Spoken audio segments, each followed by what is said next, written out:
স্বাধীনতা দিবস আজ বাংলাদেশের আনাচে কানাচে প্রত্যন্ত অঞ্চলে পালিত হচ্ছে মহান স্বাধীনতা দিবস। 1971 সালের 25শে মার্চ কাল রাত্রে পাকিস্তানের সশস্ত্র হানাদার বাহিনীর হামলার পর 26শে মার্চ প্রথম প্রহরেই দেশ ও জাতির পিতা বঙ্গবন্ধু শেখ মুজিবুর রহমান প্রথম স্বাধীনতার ঘোষণা দেন। সেই ঘোষণার পর হইতে 9 মাস বাংলাদেশে রক্তক্ষয়ী যুদ্ধের পর স্বাধীনতা অর্জন হয়। এই 9 মাস যুদ্ধ চলাকালীন অবস্থায় ধর্ম বর্ণ নির্বিশেষে সবাই ঝাঁপিয়ে পড়েছিল পাকিস্তানি সেই সশস্ত্র হানাদার বাহিনীর উপরে।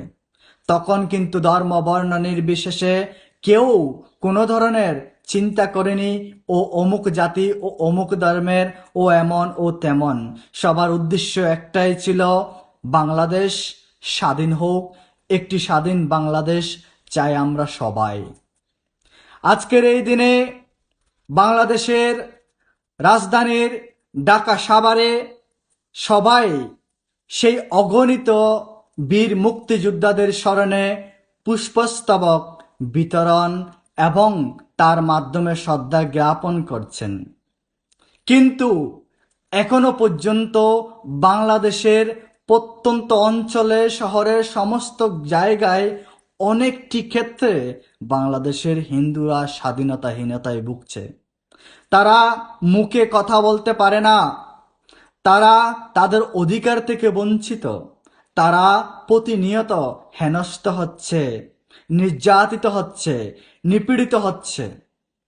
এর পেছনে কারণ হচ্ছে বাংলাদেশের আইনের দুর্বলতা।